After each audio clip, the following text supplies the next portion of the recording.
And today I am being joined by Jamie Barrows. That's right, Barrows? Barrows, actually. Barrows. All right. See, I should ask that before I went on there. All right, we'll start again. You ready? We're going to start again. Every teacher ever. Any class I've ever been in, anytime my name ever gets called in public, I should just roll with it, probably.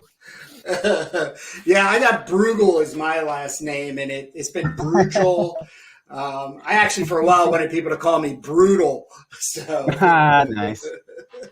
But I am just so excited to have you on to share what the experience was in putting together Brutal Blade of CROM.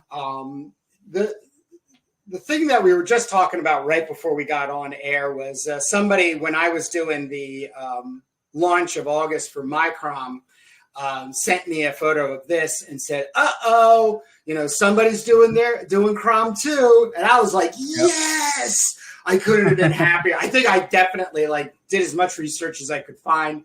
I believe it was you, Jamie, that I saw, as a connection to it. I instantly DM'd you, and we went back and forth. And of course you were even waiting for it to come to print. But, I just want to establish from the beginning, I claim no ownership of CROM the Barbarian, anything associated with it, other than what I make. I don't want people scanning my pages and making bootlegs, although that would be kind of interesting how creative they could get with it.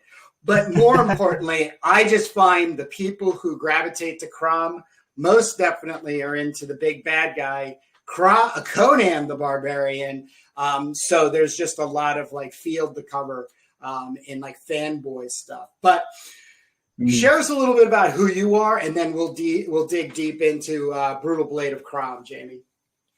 Sure thing. So, like I said, Jamie Barrows, most of my stuff's on Instagram. I go by just Jamie there. There's some underscores in a period, but if you look me up, you should be able to find me.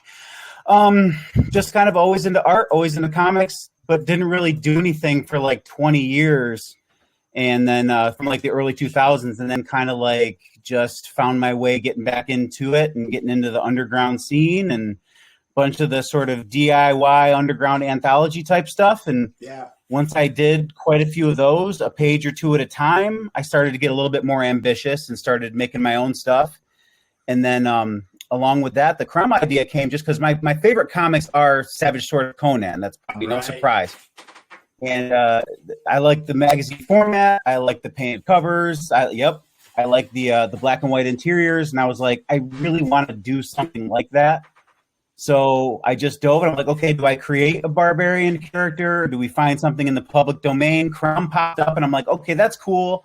It's not the deity that Conan worships. He is his own human barbarian. But I thought there's still some name recognition there. So I'll go with that. So I wanted to do something along those lines, reached out to some friends, because they're usually sort of an anthology. There's usually a couple stories in a Savage Sword issue. And people were a few people were pretty hyped about it. So we were off and running. Yes. And I don't want to give too much of a tease. When I've been showing this off, I've been basically showing this and maybe one page from everybody, because I just feel like everybody has to get a copy of this. Because first off, it's super well made. Where did you get it printed? So I usually use Mix'em. Okay. All right. I find them to be the most user-friendly print-on-demand service. Okay. So then the all those that were involved was Jake Quirk, Jamie Barrows. It's Matchy, right? Matchy. His name is Matthew Grant. Matchy is just kind of is what he goes by.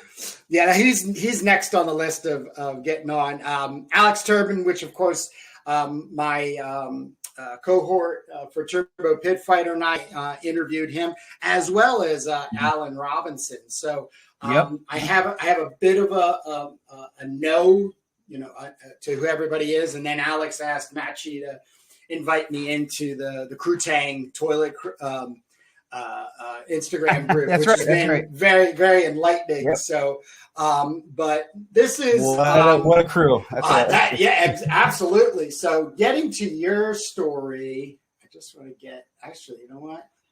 No, I'm not going to show. Yeah, I'll just give that. You have an amazing style.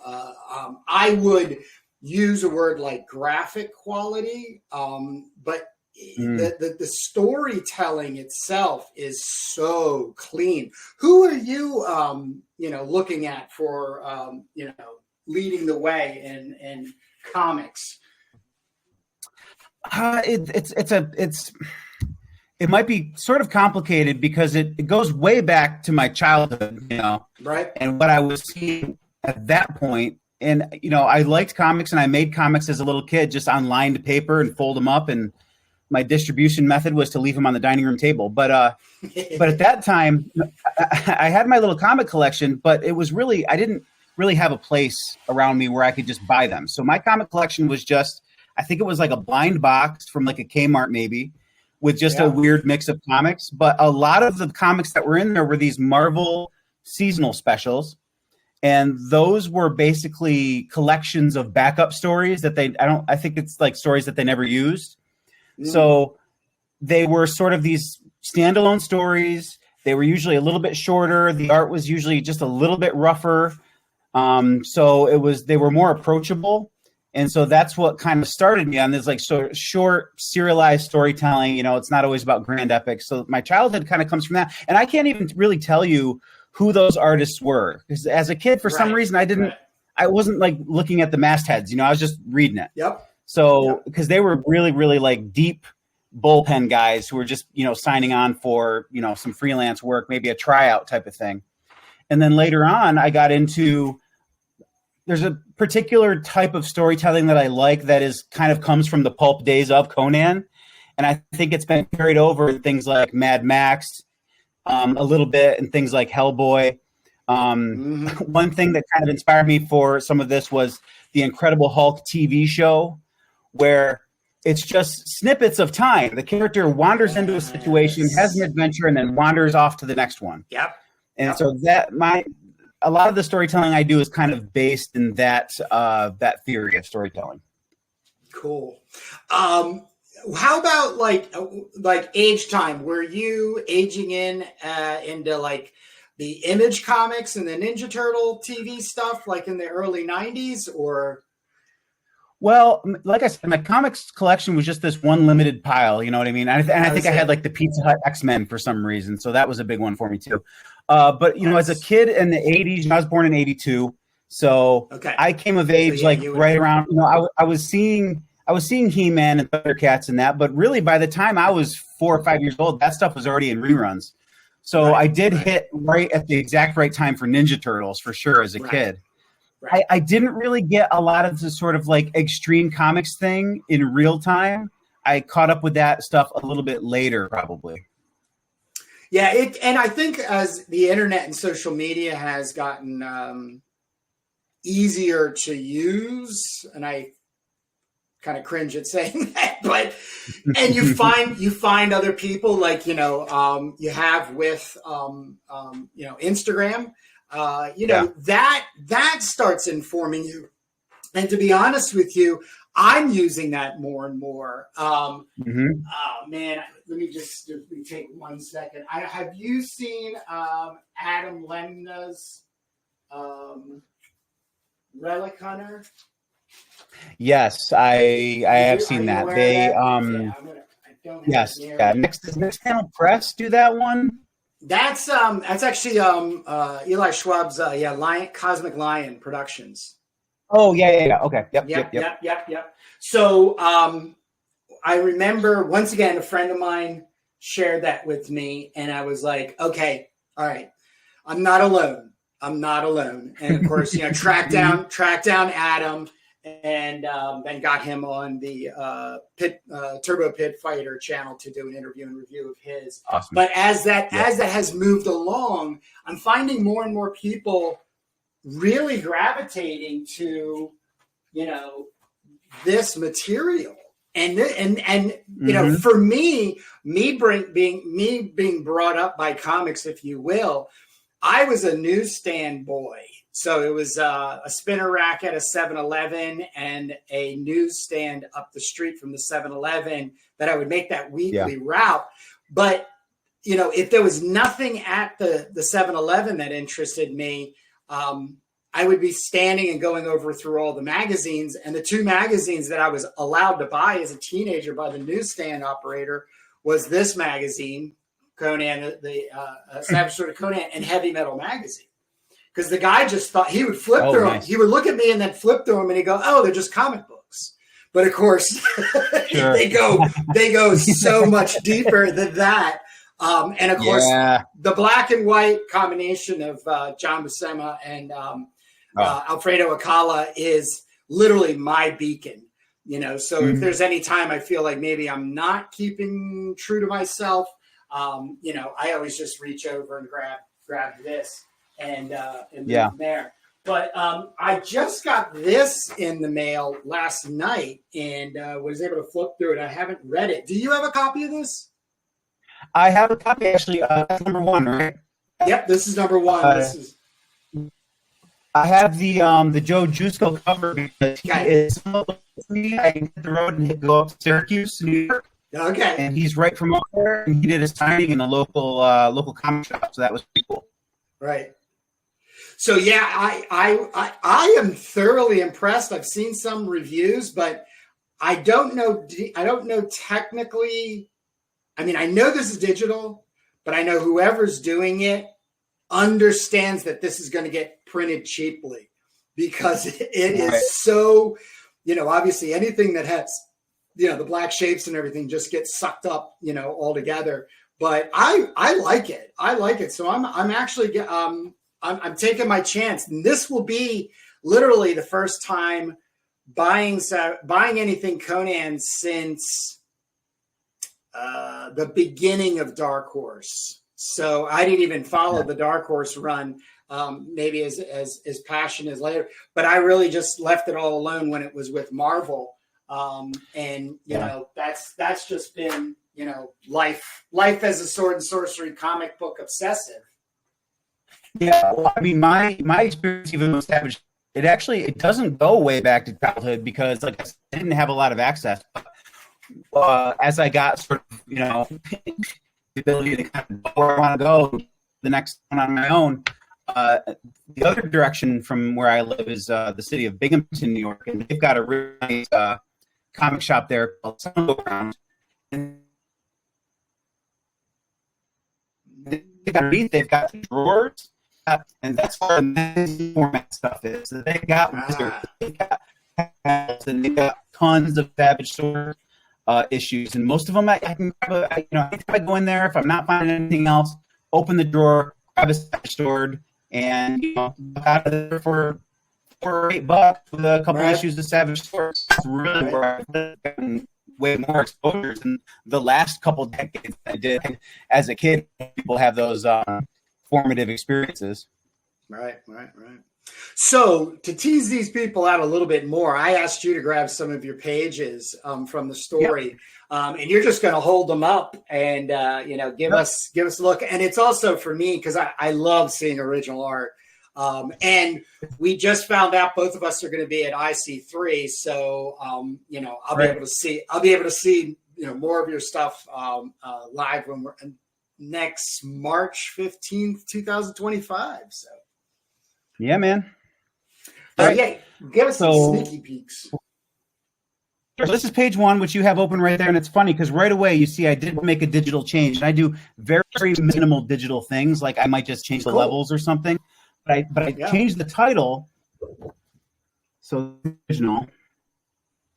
See, the other sword name called Biter at first. And I changed it to Skullcracker for a couple of reasons. One, I looked at choosing this image and not showing with Skullcracker was a mistake from the start. I mean, come on, just too obvious. And then the other part of it is one of my friends who did it. He just does a little 1-page teaser in the comic, kind of does the power of the Skullbiter sword type of situation. So I was just like, I'll switch mine over to Skullcracker. Anyway, right there we have it. Nice. And then since you have the first 2 pages, I'll just show that one too. And you can see like there's not, I don't really fiddle with it very much. I mean, what you see on the drawn page is going to be really similar for me anyway, with what you see in the book. Yeah. Now that is what size paper, what type of paper, and the instruments you're using. Sure. So this is just Bristol paper from Strathmore. It's the smooth finish I like. And this is 9x12. Wow. Okay. And nice. I pretty much maxed it out, which I actually have to be careful about because my scanner at home doesn't really like when I take it to the edges. I should get a bigger formatted one. And then really I just use, usually I just use like cheap mechanical pencils and then Micron pens for ink. And that's pretty much it. I do everything right on the page. I don't pencil and then take copies and do any of that sort of process. And when I do color comics, it's the same thing. I'll do the pencils, the inks, and then markers right on the page. Nice. Do you have the cover nearby? I think that is in here. Yep. Oh, yep. That'd be nice. Oh, and I should say that there is marker on these because the gray tones are alcohol markers. Okay. So yeah, you can see. That's a nice gray value too. It's a really nice gray value. Yeah. Yep. All right. So the cover. So the cover is on a piece of canvas paper. Right. So, it's flexible. And that's it right there. Can you get it? There you go. Wow. There's the cover. So there fantastic. That's when I did sort of, so that I did way more sort of digitally than I would usually do. I did, the covers and the little, I boosted the values a little bit and did the title and all that digitally. All right. And that's acrylic paint? Yep. It's just cheap acrylics and, nice. And so I'm no painter, but I go through a painting phase, and I was fairly happy with how it turned out. Oh, I love it! I think it's fantastic. I like how this boosts up. Like you put the red forward, obviously, because you're dealing with blood and guts. Yep. But that as a just the values you put through that is just really sweet. I mean. Yeah, it'd be awesome if you were to do an alternate version down the road to leave it that way. Boost it. Right. Yeah, just to see what goes through it. Give us like 2 more pages of the interiors, Jamie. Sure. Like I'm just gonna keep this open for the kids. Okay, where are we at here? So I'll show maybe. I got these 2 splash pages. Maybe I won't show that one. That one's maybe too much of a spoiler. So I like this. This is kind of like the big bad wizard reveals himself. So it kind of just was trying to come up with a design that was a little bit different, not just robed wizard, Oh yeah. And I cheated because I did a 10-page story, but 3 of them full page splashes. That's not cheating. I mean, it gives good impact, and I think since you're working at the 9x12, you're really maximizing the area of coverage. I think when a lot of people, myself included, you get up to that 11x17 and larger. There ends up being too much space left in spaces, and you're maximizing it. I mean, that's just a great piece. Yeah. I love the way you went about that. I've never really sort of scaled up to those really larger sizes, and it is something I've thought about experimenting with at the very least at some point. Well, I'll show you. Do one more here. This one, because this one has some referential stuff. So this is where the wizards, sort of enticing him. And so this pose is taken from the He-Man.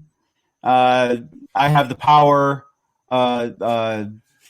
animation sequence from the He-Man cartoons. And then this little guy is taken from the pose and everything is taken from a Frazetta painting, which was then turned into animation and used in a cologne commercial. Yes. That's a very famous one to check out.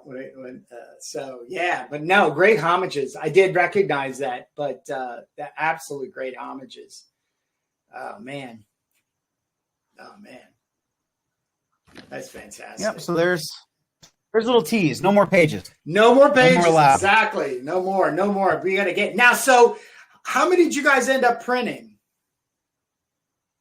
We use print on demand. I think I just got myself a real small print run for a couple of cons. I got a couple more on the way. I think a couple of the contributors, Alan Robinson, which you've had on the show. Yeah. Nathaniel J.K., who's a great guy. You should definitely have him on the show. Think, and Matt Shee, I think they all kind of, ordered some to then distribute through their streams. Mixum is great because they have this print link feature. So as the person running the show, I want everybody to have a comp. So I was able to set the cost of the comic on the site at cost. Have everybody ordered what they wanted to. I paid everybody back for a comp, so I don't have to be the middleman to get all the comics and then resend them out. Good. And then we sort of can, boost the price a little bit to earn maybe a little bit of revenue if we're lucky. Right. And then make the link public, which can be found on my Instagram page now. Oh, wow. That is technologically advanced. That is really great. Because I also work with print on demand. I actually use Lulu. But for me, it's been about the shipping. Because I think also there's probably just as many fans outside of the U.S. than there are in the U.S. when it comes to sword and sorcery, and especially black and white. Yep. So, I mean, I did a run of comics, like, my first 2 CROM comics, I put the original 3 together in this, and then, I did my ballpoint pen versions. But, I ran these. I think I was getting these from somebody, maybe $2 a pop or something. But then you have, that's the first one's Kablam. No, this was the next one was. Oh yeah. But when it was all said and done, I felt like if I could get these out at $3 a pop, that would be good. Mm-hmm. I can't remember if I really did. It might have been closer to $5. But to ship to the UK was like $15. So it was just brutal. Like it was so disappointing. But now with Lulu, the print on demand, having the drop ship Lulu, because they've got like 20 something stations around the world, it's cheaper. Mm-hmm. It's cheaper to send it inside. It was $5.05 to ship all the copies individually of my CROM, and which is insane. This is 140 pages, black and white, and square bound, and the cost of it was $2 more than the shipping of it, which is once again nerding out on the technology, because that's the thing about us is that there's 2 things. It's like being able to have some kind of name recognition, obviously as an artist, no matter if it's comic books or such. Utilizing Instagram and other platforms is great, but getting the product in the hands of the people is not going to be via not doing conventions, because you can't bring enough comics to a convention to get the profit to sell them. So to make that money back. Yeah. So that's why I'm really happy with the print link cost. Although your Lulu is definitely outstripping Mixum for shipping costs. I did have trouble with Australia. One of our contributors is from down under, Jake Quirk. Yeah. And so I was like, dude, he let me know like what they were gonna charge him to get some. I'm like, man, don't even. Like, I will order an extra. I'll go down to my local post office and I can do better than what that is. But even that, just to send like a single issue of the comic, it's overseas shipping, so I want it to be well protected. It cost me like $30 just to send one issue down to Australia. Yeah, I was well, like, once dude, that again, is yeah, unbelievable. in the Lulu in Australia, I think it was between $9 and $10 to ship copies inside. That's So, definitely good to know. I've used Lulu in the past for prose writing. So yeah. Well, the one thing I'll say is the negative to using Lulu is you cannot get the inside cover printed. So I beg them constantly.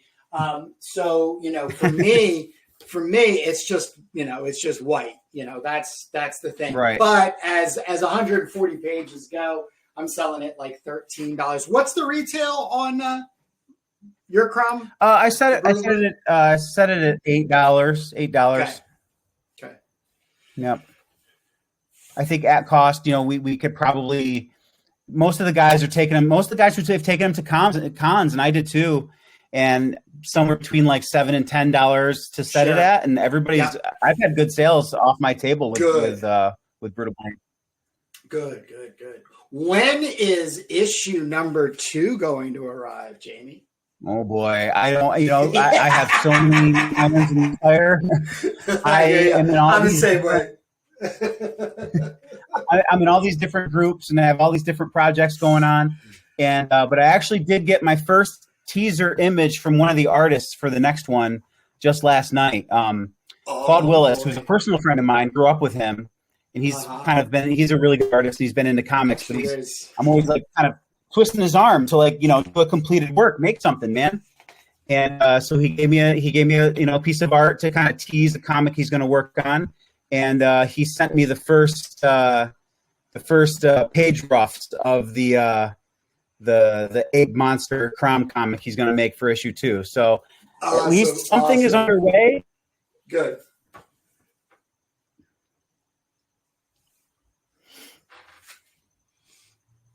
But yeah, I can't promise the timeline. I've got probably like 3 projects right now before the end of the year.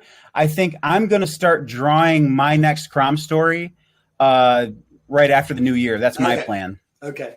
Yeah, I kind of reach out to the guys and be like, let's roll. Yeah, after I heard about IC3 and getting in, it really made things real for me. Now, I'm working on a follow-up to my CROM as an anthology.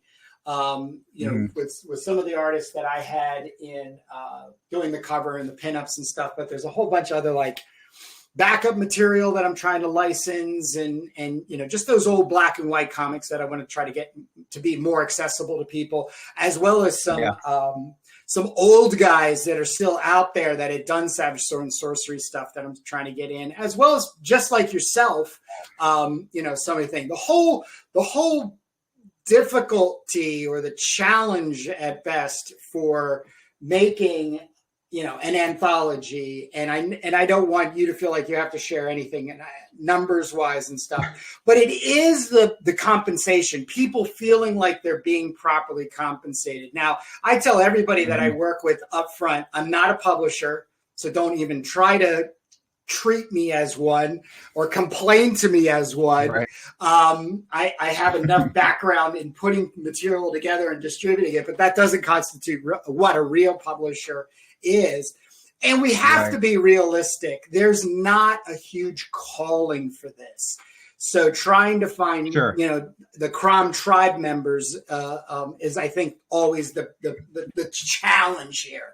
So, for a lot of times I'm asking people to donate if they will. And then in reverse, like you guys did too, like I gave an extreme discount for my guest artists to get copies, which most of them are taking advantage of. So then when you do go to a show, you might only paid a couple bucks to get a copy, but you can sell it for $8, $10, $15. Mine, I have mine retailed at 13, but for that, being something where somebody could walk away selling 2 or 3 at 15, that's helping, in a long run thing. Yeah. And yours is a tome, man. It's a serious block of comics. Well, the whole idea is I call it the player's hand guide. And what I mean by players, it's like a sandbox. I'm not trying to force anything on anybody saying like my CROM is the right, it's not about that. I just have a challenge, which is I want to take this silly little character and make him Conan's god. That's my challenge. Oh, that's interesting. Okay. Which is, yes. Okay. So what I have is I did 4 pages, and I'll do more of him in his youth, which is basically just supporting him as an idiot. You know, he's just a kid, right? And, you know, and he ends up with things like swords and babes, right? But he still battles all these things and stuff. But he comes across stuff that he doesn't understand that he shouldn't mess with it, like magic. So he's not anti. By the way, thank you. And so then the second part of it was really, you know, I'm the custodian of the Gardner Francis Fox Library, so I do have all of his works translated, and I'm keeping him alive as a voice. So keeping his pieces in here as the adventurous ones, which is what everybody's using. And it is funny to go back to the sword, because I do want to give I remember reading the first story, the first CROM the Barbarian story, and going, hold on a second. So he starts out with Skullcracker. We then get Skullbiter, and then it's called Skull Crusher. What the what am I supposed to do? And for me, I think there's a page. It's all. Go ahead. No, go ahead, Jamie. I know what you're going to Jake Quirk did a little write-up, just a little 2-page sort of like history of CROM type of thing in our book. Really good. And at one point, there's a page where he refers to his sword as 2 different names in the same page. Yes, I think it's this one. I do think it's this one. But yeah. Well, anyways, I mean, I know Gardner Fox very, very well, writing-wise. He was a hired gun, a wordsmith. Mm-hmm. He wasn't inventing anything per se, though what I could glean from what conversations I've had with people, especially like historians, him and John Gunther were trying to do something Conan, but the guy who controlled, Glenn Lord controlled the IP back then, and he was a real stick in the mud. And so I don't think he wanted anything to do with comics. So they just did the old school, gonna make him skinny, give him blonde hair. But I'll tell you, the magic, and this is what Fox is really good at, is calling him CROM the Barbarian. 100%. Because, you know, one of the magical kind of attractions I know all of us have to it is if somebody looks for Conan the Barbarian online, CROM comes up because of him being Conan's god. But when you combine the CROM the Barbarian, it literally autocorrects it to Conan the Barbarian in Google searches. So you're kind of like really, you're really leaning into it. And I'll tell you, I just went to SPX and I have a CROM the Barbarian t-shirt I made using this logo. And 3 people, and one of them I gave a teaser to, they would shout CROM. So you know we're out there. We're out there. The last part is really interesting. Is a prose story Fox wrote back in '52 for Planet Stories, and it was called Warlock of Shardor. I read it, and I was like, man, this is so. Like far out, like even the science was just not anything near reality.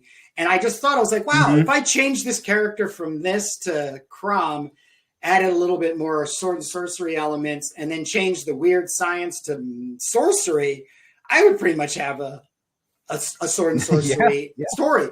But the coolest thing is the last part. Now there's a god in here.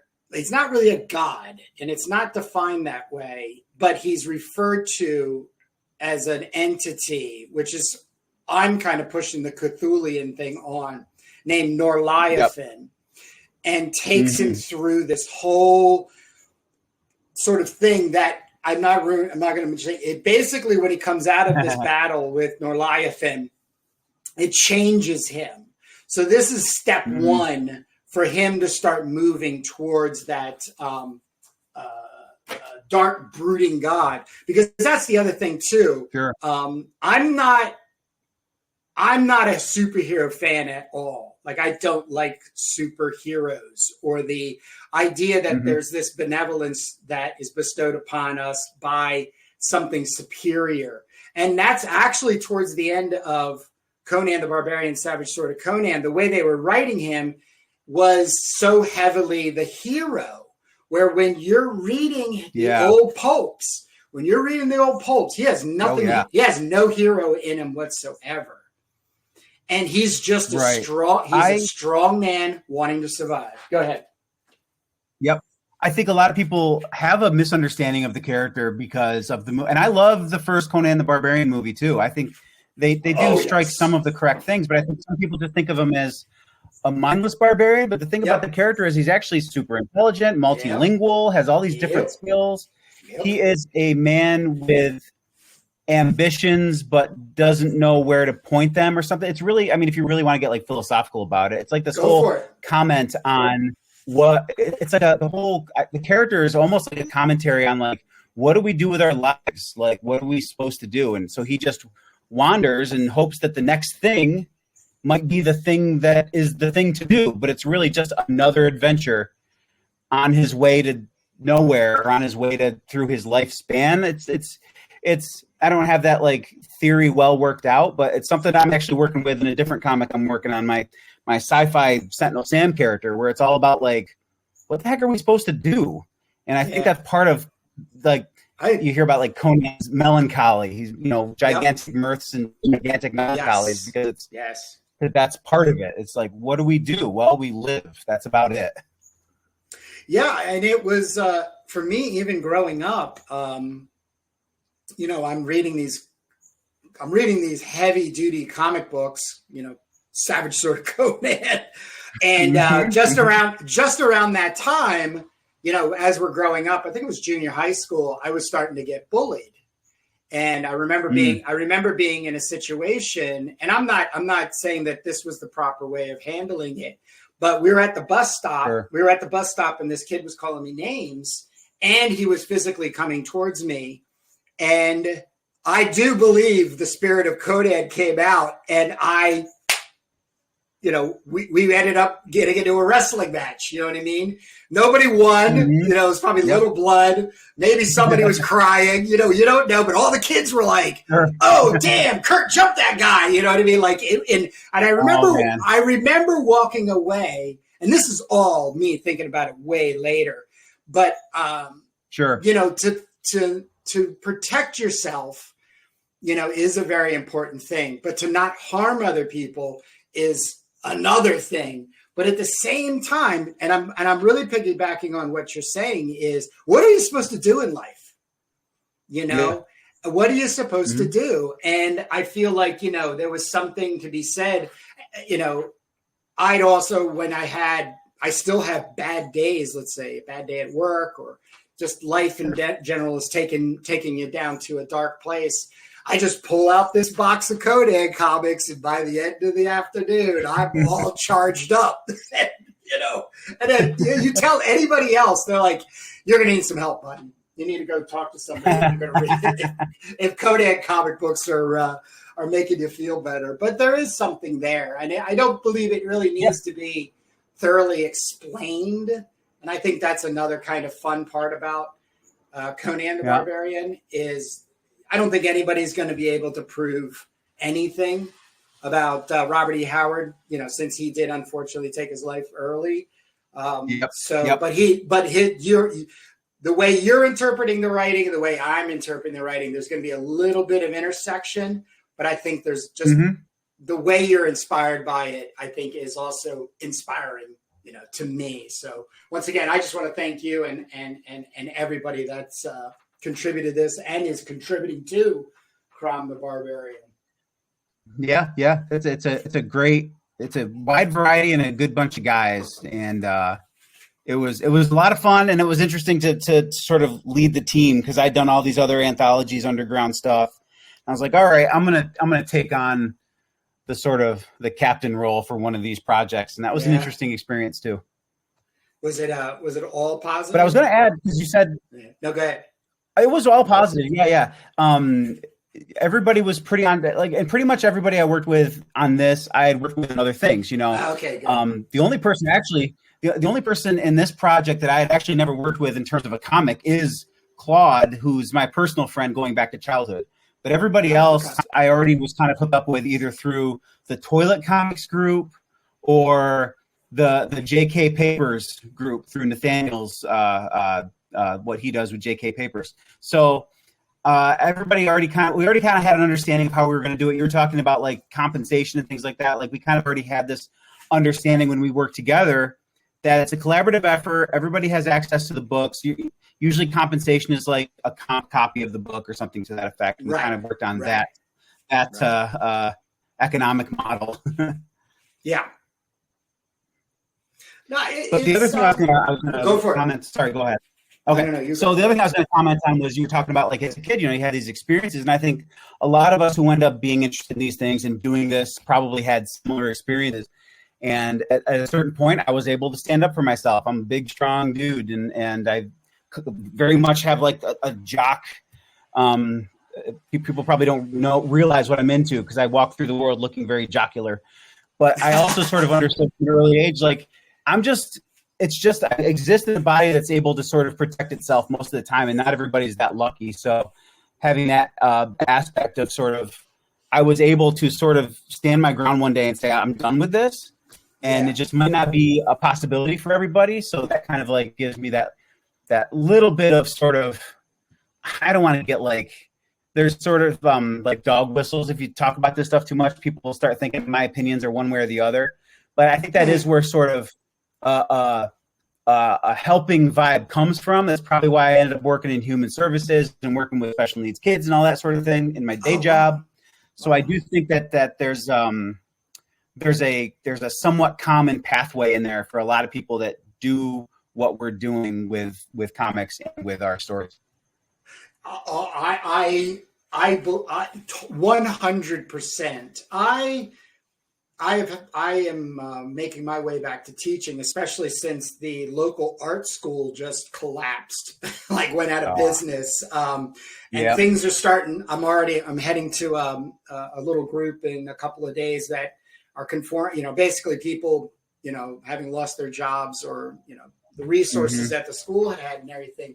But, to just piggyback on what you just went through, which is so awesome, is it really doesn't matter what you're making as a creative, as long as you're making. And the thing that crushes me in talking to other people out there when they do see my work or they hear I'm an artist and stuff, and especially through Instagram, that whole thing. Oh, I could never do that. And when I query them a little bit, I know what they're saying is put my work out there. And that's the thing that crushes me is like, don't put your work out there. I'm telling you right now, but make it. Make it. A friend of mine I just reconnected with was we had a get together, and he kind of was bringing up the same type of thing, like having a YouTube channel and a website, and it's all so much, and I got kids, and then stop. Spend the next 20 years making your comic. That's it. Don't worry about it. Don't worry about it, and then we'll be ready. By the time you're ready, having completed it, we'll be ready. But this whole racing to the market with comics, I'm done with it. Right. So when I come across something like this as well put together and organized with other people, hands down, nothing but applause for you guys. Nothing but applause for you. And hopefully if I can support, then, I'm going to be here for that. Awesome. I appreciate that. It's probably one of these that puts irons in the fire. So maybe it flies in the face a little bit of what you just said about like, don't be in such a rush. I find myself in that vibe sometimes because I didn't do anything for 20 plus years. I always doodled and stuff, but I had some starts and stops. 20 something years ago, I made the really little kid comics when I was really little. And then when I was getting close to 20, I did one like short comic that was like for a philosophy project for class. And then I did like this pretty ambitious 32-page superhero crossover thing. And then I just really didn't, and I finished it and it was all drawn, and then I never really did anything with it.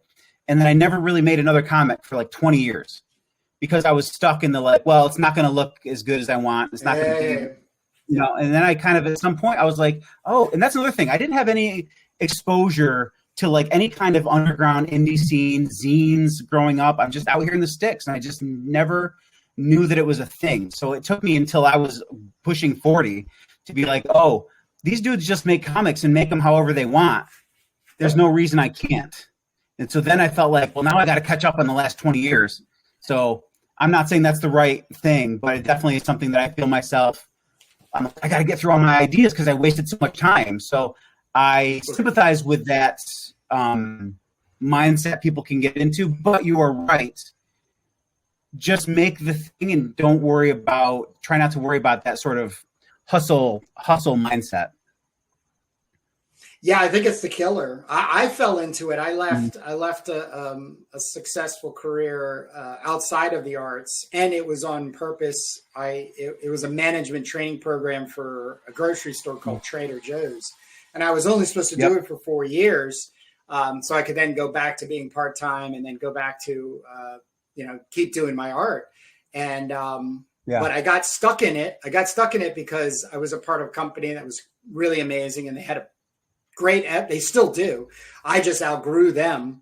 And so my wife and I, basically came up with a game plan to get me back. But when I got back out, I literally had the attitude, oh man, I'm just going to make some funky ass stuff, and I'm going to get it out there. And just like because I had left 10 years prior from doing stuff where the internet and social media weren't really have anything. I mean, the internet was still there, but social media had taken over. And this is 2013. And the next thing you know it, I was like, oh, wow, there's a lot of people out there. Just because you say you've made a comic doesn't sell the comic anymore. And I have to say, I think the greater sense of admiration I've come to is using social media to really honestly connect with people. And like I said, when this friend of mine told me, oh boy, look, somebody came out with CROM, you're in trouble. I was like, no, this is the opposite. There's all these people that like the same thing as I do, and they're drawing, it's just, I think that breeds more success in a long run, because there's a business mentality that I ended up taking on, and I really, really push. And there's two ways you can run a business. You can run it as a sprint or a marathon. So in other words, every day you can get and sprint to make $100, or every day you could get up and work on a marathon that maybe in a couple months you'll have a couple $1,000, like that, that type of strategy. And even more importantly, the ability to profit from what you've made down the road. You know what I mean? Like it's not a one and done type of thing.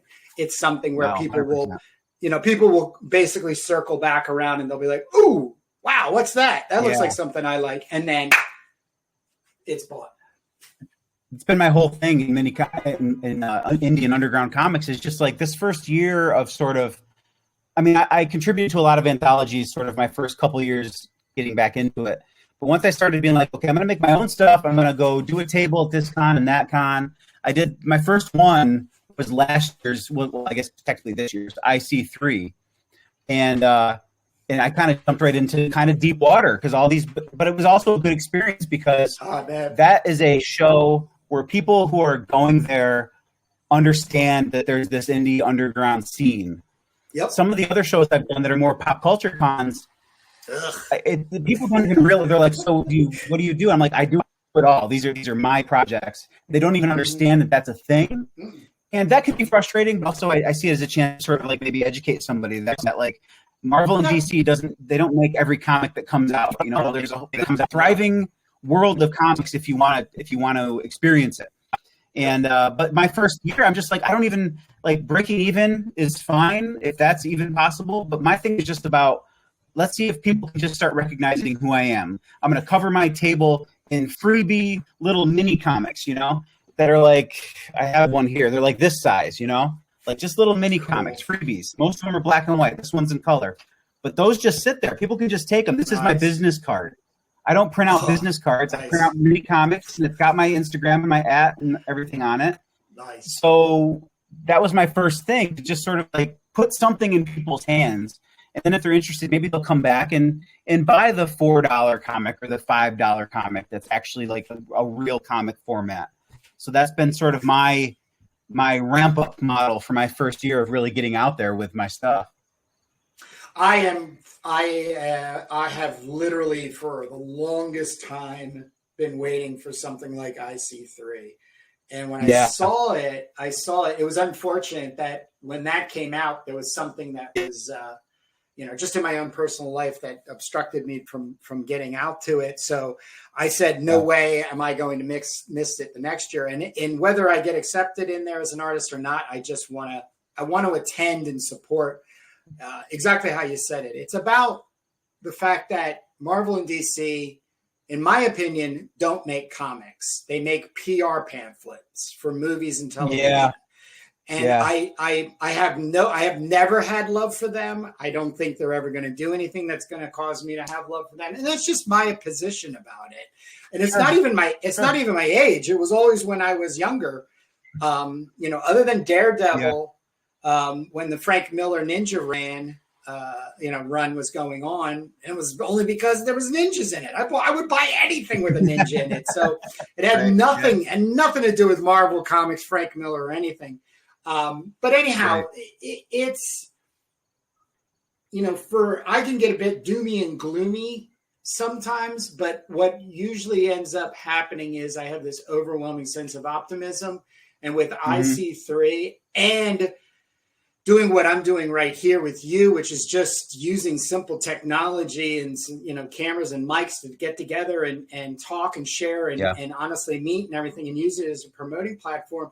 I believe we're not only going to be around for a long time, but there is going to be a growth. I think this is that little drop of that pebble that drops in the ocean, and then by the time it sinks to the water, it's raising the tsunami. You know what I mean? And and especially when it comes to hand drawing, telling stories, making art. It's where, I'm and it's like I'll tell you right now, every interview, I've interviewed over 50 people in the last year and a half, indie comic book artists from different walks of life, places in the world, the most caring people. Nice is not even a good enough word. They're just caring people. And so with that as our, let's say, our ranks, it's nothing but success.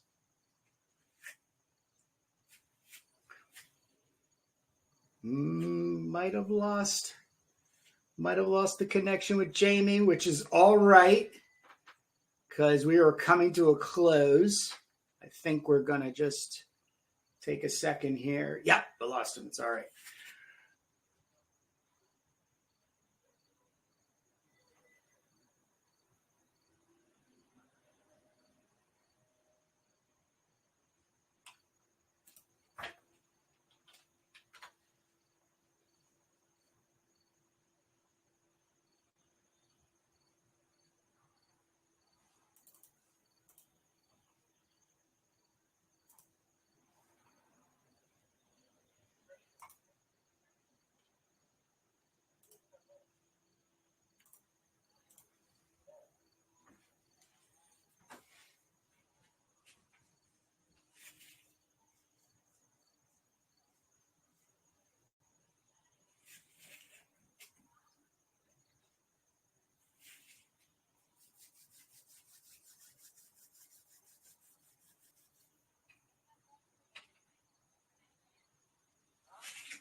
is. All right. You're all right. Yeah, we were coming to an end anyway, so. Okay. Yeah, if anything, we should still be. Yeah, we're still recording. So I will allow you to just do a closeout with anything that you want to say, talk about, closing thoughts, and then I'll finish off the episode. All right, sounds good. Can you hear me? I can't hear you, Jamie. Go ahead. Okay, good. On my end, again, it's like telling me that there's some sort of an issue. But if you got me, then that's good. Okay. Let's see. Do you want to say something and send it to me, or should I just start talking? Obviously, you're going to have some edits now. Yeah. Oh no, I'll be editing this. It's like I said. This sure. Happens quite often, and it's definitely it's a whole bunch of technical things which we bear through. Yeah. It, so it's no worry. And what I'm going to do, I'll just have your voice in the background. So I'll make it all pretty. Okay. Cool. Good. So yeah, I mean, and I agree with most of what you're saying. I think, and like I told, I actually had, when I was at a table, I had this podcast team come by. They were just doing these quick little 5-minute things with people at tables. And I said, people don't realize that there's a thriving scene. They just don't, they're not exposed to it. So I think it's our job to sort of get out there and do the cons do the shows that are geared toward the indie and the underground, but do the shows that aren't. A lot of people get super cynical about that. Well, they're just pop culture shows, but I come from an education background. So my thing is let me get out in front of people and let them know that this other world exists. And if you can get one person out of 100 to show some interest, then it's worth that effort. So I just encourage people to try to keep that energy when possible and just help the scene grow. It's definitely been the most significant sort of connection and community I've been a part of. And again, sort of to not be cynical about social media, that's been a big part of it. Especially Instagram has been great for connecting me with people, and the connections have really been real and not just something that's at the surface level. So I just encourage people to make your comics and get out there and let people know that there's this whole world. So well said. Do you want to do any exit info drops, where people can find you, what you're working on, coming up with, blah blah blah? Yeah, I probably just hold up some stuff and then send people to my Instagram. Cool. Yeah, I'll have everything in the description. Jamie, I just want to thank you for taking the time out to hang out and talk CROM and being an indie creator. We're going to do it again because, like I said, I'm building a community out there. I already have my CROM, which is the CROM Collected. I call it the sandbox. There is collaboration possibilities there, but for real sword and sorcery comic book enthusiasts, it's building a place where people can feel like they're being heard, but more importantly, they're being received and being able to receive in return, comics and stuff. But when it comes to, you've got, let's see, just do a little layout here. There are others out there. Have you seen Christopher Mills' CROM, The Mighty CROM? No, but I just kind of came across it by accident not very long ago, so I'm probably going to try to get my hands on it. Really good. I actually started reading it this morning, and Christopher is really good. He's also playing inside heavily the public domain characters. So, of course, coming across CROM, is giving his thing. And then there's also Jim Gullett, who did his version of CROM, although there's two other artists in the second volume, and these are from Lucky Comics, which is John Michael Helmner. Yes, yeah, right, and then there is one, and it's one of the things I believe the internet's plagued with, which are these crowdfunding places. CROM the Destroyers on Indiegogo. I don't know if there's you can, I guess, order it through that, but to get a 64-page black and white magazine for $30 and shipping and handling seems a little crazy, but I don't know if that's just something weird going on there. But I can't also find, I'm having a difficulty finding who actually created this and stuff. But that would be whatever search I've done at this point, CROM. And I am heading into, or already am inside my CROM Anthology #1. One of the things that I will be doing I'll be reaching out to be able to give promotional space in the magazine at no cost. So when people come, they, what's that? There's more, it's exactly what you were saying. It's like, no matter where in a platform you could land, like one of the biggest things I did for the guest artist was that's pretty great. So they get this thing, and then the nice QR code goes directly to the Instagram. So there's something there. So it'll be chock full of, CROM Sword and Sorcery, black and white magazine goodness, but it's also going to have a lot of like what I call the community support mechanism. That's nice. So like I said, this is just the beginning. I can't thank you enough for coming on and meeting with me and doing this podcast, but B, keeping CROM the Barbarian alive as a voice in independent comics. So with that being said, I'll let you get back to your day, and we'll talk soon. All right. All right. Sounds good, man. Thanks for having me on. You're welcome. Take care, Jamie. Yep. And hold tight. Yep. And hold tight.